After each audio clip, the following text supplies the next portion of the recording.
নমস্কার, দেখছেন রিপাবলিক বাংলা। বাংলার খবর কিনে আমি পৌলমী রয়েছি আপনাদের সঙ্গে। সামনেই রয়েছে 2026 বিধানসভা নির্বাচন, তাই প্রস্তুতি নিচ্ছে শাসক বিরোধী সব পক্ষই। আর এর মাঝেই বিধায়কদের রিপোর্ট কার্ড কেমন হচ্ছে, চুলচেরা বিশ্লেষণ চলছে। তাই আজ বিধায়কের রিপোর্ট কার্ডে আমাদের নজর মগরাহাট পশ্চিম বিধানসভা কেন্দ্র।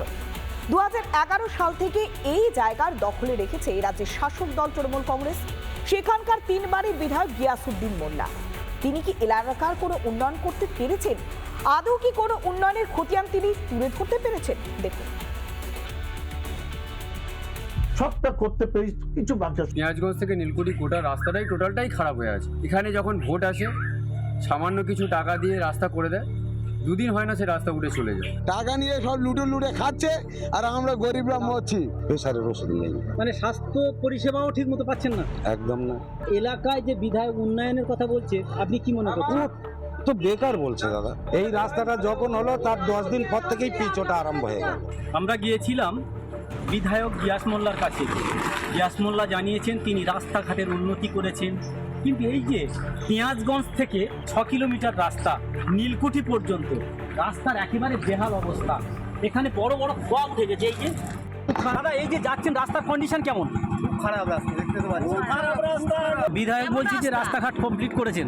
না, রাস্তা কিছু হয়নি। বিধায়ক সাহেব বলছেন যে তিনি রাস্তাঘাটের উন্নয়ন করেছেন, পানীয় জলের উন্নয়ন করেছেন, বিদ্যুতের উন্নয়ন করেছে। কি উন্নয়নের নমুনা একটা আমরা দেখালাম। এই মগরাহাট খালের উপর উস্তির এই সেতুটি দীর্ঘদিন ধরে খারাপ হয়ে পড়ে আছে। আগে ছোটদের গাড়ি, স্কুল গাড়ি এবং ছোট ছোট ম্যাটাডোর ব্যবসায়ীদের গাড়ি পারাবার হতো, কিন্তু বর্তমান এখন সেই ব্রিজটিতে বড় গাড়ি বন্ধ। এখানে নতুন ব্রিজের প্রতিশ্রুতি দিয়েছিলেন বিধায়ক গিয়াসউদ্দিন মোল্লা, কিন্তু এখনো পর্যন্ত আজ কয়েক বছর, প্রায় 5-10 বছর দীর্ঘদিন ধরে এখানে বন্ধ হয়ে আছে। স্কুলের গাড়ি কিচ্ছু পার হয় না, কিচ্ছু চলে না। কত বাচ্চা সমেত নিয়ে পোয়াদি মারা গেছে। বলে দিয়ে কোটি বছর চলে যাচ্ছে। পিছনে আবার সে কলটা হাতে করে চলে গেছে। এখানে কি কল হয়নি? না, কল হয়নি, কলের ছবি দাঁড় করেছে এখানে। সেই সব ছবি মেরে সবার হাতে একটা করে কল ধরিয়ে দাঁড় করিয়ে আবার নিয়ে চলে গেছে। গ্রামের থেকে বাইরে যাচ্ছে, মাঠের মধ্যে বাড়ি ঘর হচ্ছে, অনেক জনসংখ্যা বেড়ে যাচ্ছে। সবটা করতে পেরেছি, কিছু বাকি আছে। সবটা করেছি বললে ভুল হবে, কিছু কিছু বাকি থাকতেই পারে। মানে কি বলবো, ব্রিজ, আমাদের কাঠের ব্রিজ ছিল সর্বময় 10টা। ব্রিজটা স্যাংশন হচ্ছে, কিন্তু অনেক ঘর ভাঙতে হবে, দোকান ভাঙতে হবে, সেই জন্য ব্রিজটা থমকে গেছে। একটা অঞ্চলের স্বাস্থ্য হয় না, উপস্বাস্থ্য হয় না, সেটা হচ্ছে শেরপুর। যে মগরাহাটে শিরাকল অঞ্চলে যান বা অন্যান্য জায়গায় যান, দেখবেন সেখানে পানীয় জলের জন্য মানুষ হাহাকার করছে। কেন্দ্র কিন্তু টাকা পাঠিয়েছে, তৃণমূল আত্মসাৎ করেছে। এখানকার রাস্তাঘাটের কি অবস্থা, পিচ উঠে গেছে, মানুষ যাতায়াত করতে পারছে না। যেখানে আবাস যোজনার যে টাকা, সে আবাস যোজনার টাকা নয়ছয় হয়েছে। সাধারণ গরিব মানুষ যারা, তারা পাননি। যারা তৃণমূল করেন তারাই শুধুমাত্র আবাস যোজনার টাকা পেয়েছেন। সুপ্রিম কোর্টের নির্দেশে আগামী 28শে ফেব্রুয়ারি এসআইআর এর চূড়ান্ত তালিকা প্রকাশ করবে নির্বাচন কমিশন।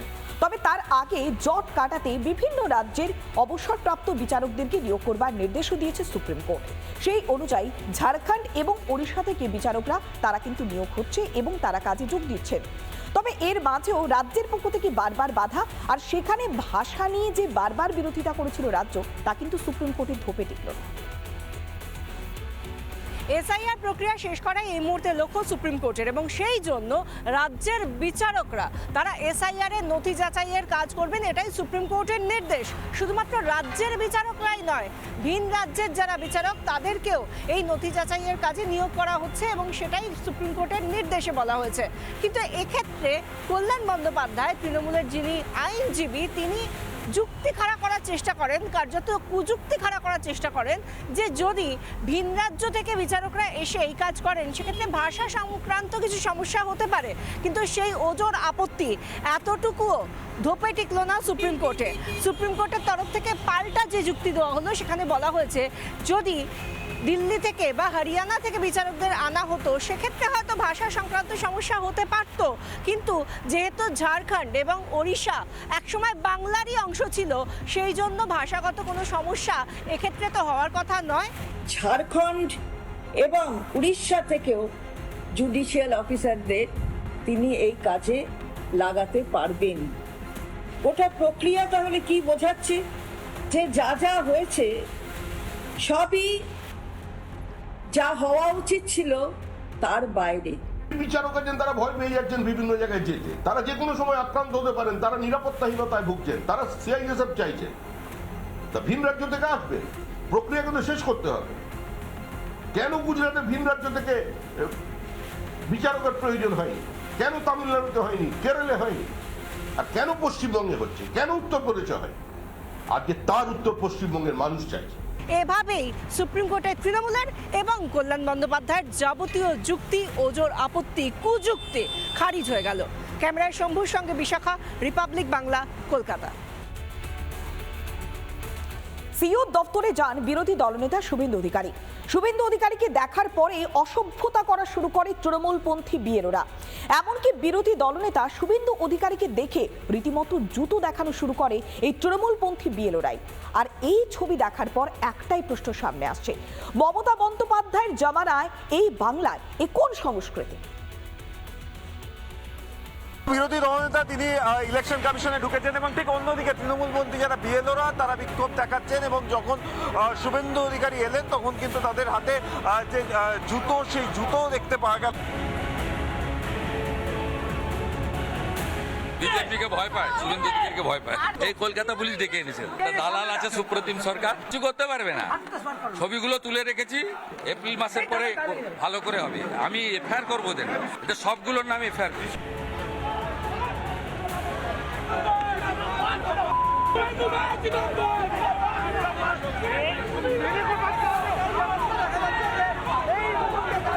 এই মুহূর্তে দাঁড়িয়ে যদি দেখা যায় শুভেন্দু অধিকারী তিনি কিন্তু পরিষ্কার জানালেন যে যারা আক্রমণ চালিয়েছে তাদের বিরুদ্ধে কিন্তু অভিযোগ দায়ের করা হবে এবং শুভেন্দু অধিকারী তিনি বেরিয়ে এসেছেন।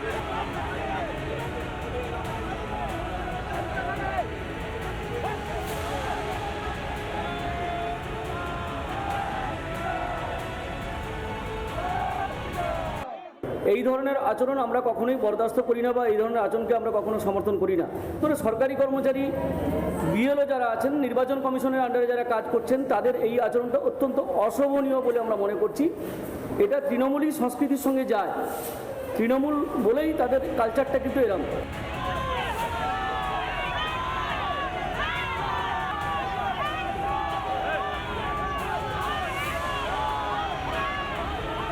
তৃণমূলপন্থী যারা বিএলওরা নিজেদেরকে পরিচয় দিচ্ছেন বিএলও বলে, তারা দাঁড়িয়ে রয়েছেন এবং অন্যদিকে বিজেপির যারা কর্মী সমর্থকরা দাঁড়িয়ে রয়েছেন।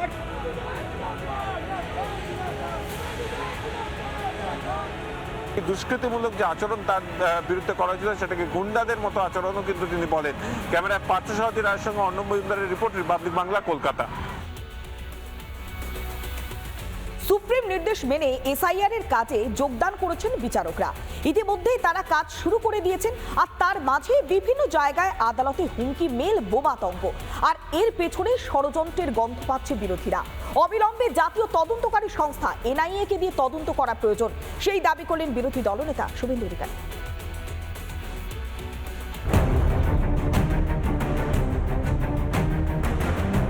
সিটি সিভিল কোর্টেই কিন্তু আজকে প্রধান বিচারকের কাছে একটি হুমকি মেল আসে বোমাতঙ্ক জন্য। লিখে রাখা হয় যে এই সিটি সিভিল আদালত চত্বরে কিন্তু বোমা রাখা হবে। শুধু কলকাতা নয়, কলকাতার পাশাপাশি চুঁচুড়া, পশ্চিম বর্ধমান, আসানসোল, দুর্গাপুর, একাধিক জায়গায় কিন্তু একেবারে এই হুমকি মেল এসেছে। জেলা দায়রা আদালত থেকে শুরু করে যে ভবন, সেই ভবনের বিভিন্ন কোনায় কিন্তু ইতিমধ্যে পুলিশ কুকুর দিয়ে তল্লাশি চলছে। তাদের হাতে মেটাল ডিটেক্টর থেকে শুরু করে বম স্কোয়াডের যারা কর্মী আধিকারিক তারা কিন্তু রয়েছে। আসানসোল যে আদালত চত্বর, সেই আদালত চত্বরে ইতিমধ্যেই কিন্তু আতঙ্কের একটা পরিবেশ রয়েছে। বোম প্ল্যান করা হয়েছে এবং একটা সময় সেটাকে হয়তো করা হবে। এটা মেবি এ হোমস্কল, কিন্তু আমরা সবার সিকিউরিটির জন্য আপাতত সেফটি সিকিউরিটি মেজারটা নিচ্ছি। হোম স্কোয়াড এসে গেছে এবং এখানে এসে গেছে, তাদেরকে এখানে করা হচ্ছে, আর কিছু না। আপনাদেরও সহযোগিতা। বয়ানে কি লেখা? বয়ানে লেখা রয়েছে যে কোনো একটা অর্গানাইজেশন এখানে এটাকে প্ল্যান অলরেডি করে দিয়েছে। আদালতের ভিতরে ইতিমধ্যে বোম স্কোয়াডের যারা আধিকারিক তারা প্রবেশ করেছে এবং দুর্গাপুর থানার যারা পুলিশ আধিকারিক তারা এখানে আছেন। বিভিন্ন ইজলাসে কার্যত তল্লাশি চালানো হচ্ছে এবং এখনো পর্যন্ত সে ধরনের সন্দেহ কিছু পাওয়া যায়নি। কোর্ট চত্বর খালি করে দেওয়া হয়েছে, বিভিন্ন ইজলাস খালি করে দেওয়া হয়েছে। এর মধ্য দিয়ে মমতা ব্যানার্জি চেষ্টা করছেন মানুষকে ভয় দেখানোর, আতঙ্ক তৈরি করার। সামনে নির্বাচন আছে, এই নির্বাচন তৃণমূল কংগ্রেসের পরাজয়, এই নির্বাচন তৃণমূলের বিধায় আসন্ন। তাই ভয় দেখিয়ে জঙ্গি দিয়ে মুখ্যমন্ত্রী চেষ্টা করছে। মানুষকে বলবো বিদায় করুন। চুঁচুড়া আদালতে বোমাতঙ্কে এলাকাটা চাঞ্চল্য ছড়িয়েছে। যেমন আদালতে কিন্তু যারা প্রবেশ করছে তাদেরকে চেকিং করা হচ্ছে, মেটাল ডিটেক্টর দিয়ে কিন্তু তারা এই যে বোম কোনো জায়গায় আছে কিনা সেটা দেখার চেষ্টা করছে। যখন এই মেল আসে তারপর থেকে কিন্তু আদালত চত্বরে পুরোটাই কিন্তু ঘিরে ফেলা হয়। ঘটনার তদন্ত চলে এবং তা মিথ্যে প্রমাণিত হয়। আমরা সরকারের তরফ থেকে সকল বিচারক এবং বিচার প্রার্থীদেরকে এই মর্মে আমরা আশ্বস্ত করছি যে রাজ্য সরকার তাদের সুরক্ষার জন্য সর্বোচ্চ প্রাধান্য দিয়ে বিষয়টা খতিয়ে দেখছে। এই বোমাতঙ্কের জন্য আমি মনে করি বাংলাদেশি জঙ্গি আউটফিটরা এর সঙ্গে যুক্ত এবং তাদের পশ্চিমবঙ্গে যারা জামাতি মাইন্ডেড, যারা বাংলাদেশি মুসলিম অবৈধ অনুপ্রবেশকারীদের নাম ভোটার তালিকায় রাখতে চান, তাদেরও মদত থাকতে পারে। এই বিষয়ে এনআইএকে এই বিষয়ে তদন্ত করে দেখা উচিত।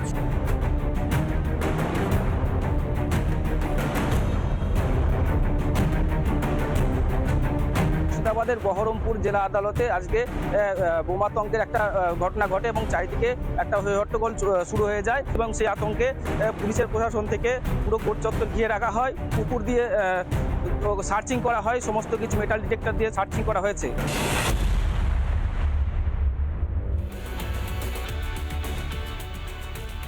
রাজ্যে ভাতা আছে, সাথী আছে, কিন্তু কোনো কর্মসংস্থান নেই, এমনই অভিযোগে সরব হয়েছেন একজন গৃহবধূ। তৃণমূল কংগ্রেস করেও কোনো লাভ হচ্ছে না। স্থানীয় তৃণমূল কংগ্রেসের বিধায়ক বিকাশ রায়চৌধুরীর কাছে ক্ষোভ উগড়ে দিয়েছেন সিউড়ির সেই গৃহবধূ। আরও অভিযোগ, রাজ্যের শাসক দল পথ খুঁজে বাঁচার জন্য আর কত চালাকি করবে। সিউড়ি বিধানসভায় রাজনীতি তুঙ্গে। আজ সিউড়ি বিধানসভা এলাকার নগরী গ্রামে যান সিউড়ি তৃণমূল বিধায়ক বিকাশ রায়চৌধুরী। তিনি বলেন যারা গীতা দিতে আসছে তাদের প্রশ্ন করুন কেন বাড়ির টাকা বন্ধ করে দেওয়া হলো। ওই যে গীতা যারা দিতে আসছে না, জিজ্ঞেস করবে বাবা বাড়িটা কেন বন্ধ করেছো তোমরা বিজেপি।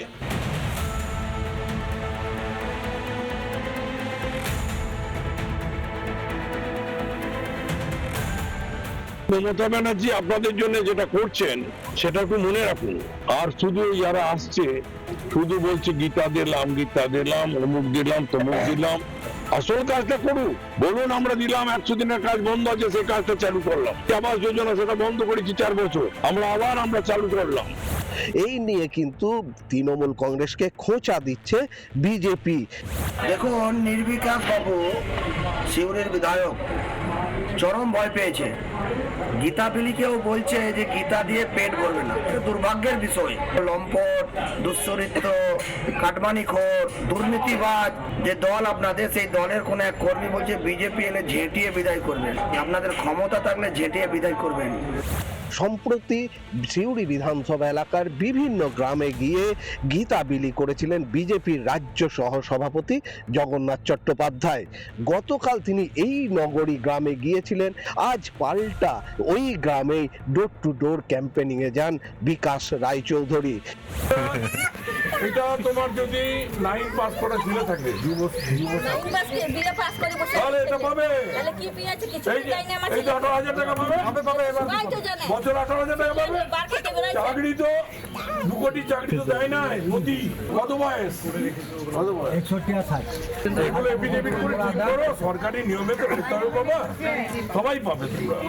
আর বাড়ি আমরা দিতে শুরু করেছি। ছেলের বয়স হলো 25। কালকে পাঠিয়ে দেন ব্লগে, ক্যাম্প হচ্ছে যুবসাথী জমা দিতে বলে সব বলা আছে। জোড়া ফুল ডেজার মনে রাখবে, জোড়া ফুল থাকলে সব পাবে, জোড়া ফুল না থাকলে সব খুলে।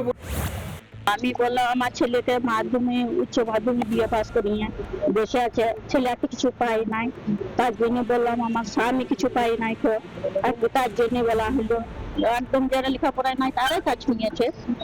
তাহলে আজকে আমার ছেলে কেন বললো না? এখান থেকেই তো আমরা তৃণমূল করি।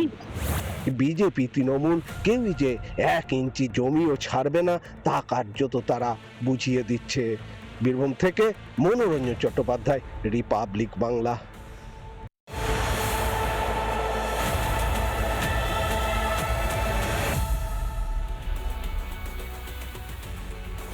এবার এক গ্রামের ছবি দেখাই, যে গ্রামে একটাও কোনো আবাসের বাড়ি নেই, একেবারে ভাঙা কুড়ে ঘরে কোনো রকমের দিন গুজরান করছেন সেখানকার বাসিন্দারা।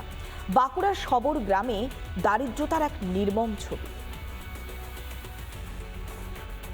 আমি এই মুহূর্তে এসে উপস্থিত হয়েছি বাঁকুড়ার জঙ্গলমহলে। জঙ্গলমহলের রানীবাঁধ ব্লক, আর এই রানীবাঁধ ব্লকের যে বরডাঙ্গা গ্রাম আছে, সে বরডাঙ্গা গ্রামের একটি সবর গ্রামেতে।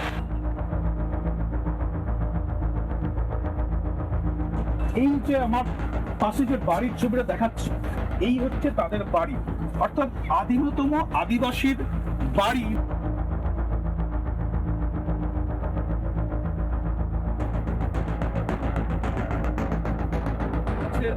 বাড়ির মালকিন বসে আছেন। এই বাড়ির ভেতরে রান্না বান্না এবং এমনকি রাতে শোয়া সমস্ত কিছু এর মধ্যেই। 2026 সালে দাঁড়িয়ে এই পরিস্থিতি।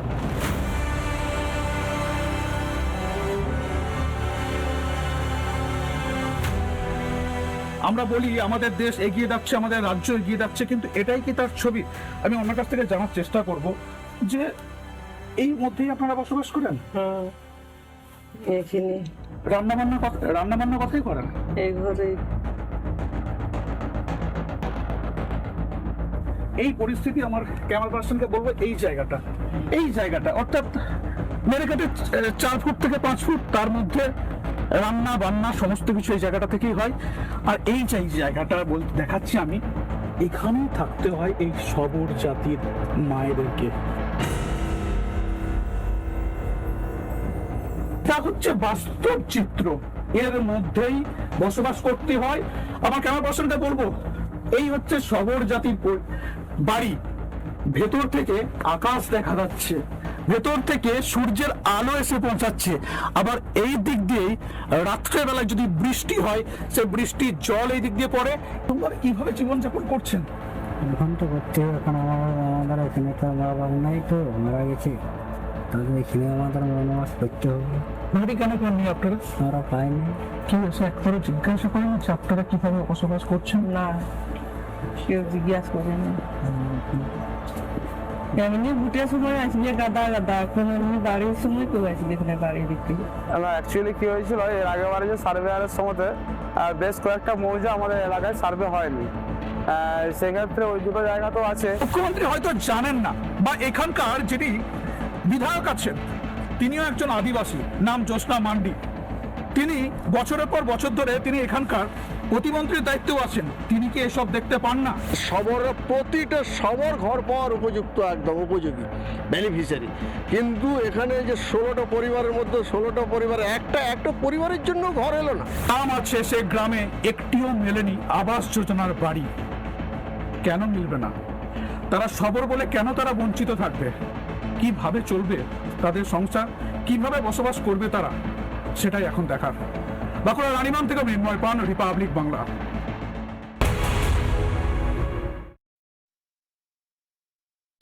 নানা ধরনের কন্টেন্ট দেখার জন্য লাইক করুন, শেয়ার করুন আমাদের ফেসবুক পেজ, সাবস্ক্রাইব করুন আমাদের ইউটিউব চ্যানেল। পাশাপাশি অন্যান্য ব্রেকিং নিউজের জন্য অবশ্যই চোখ রাখুন রিপাবলিক বাংলায়।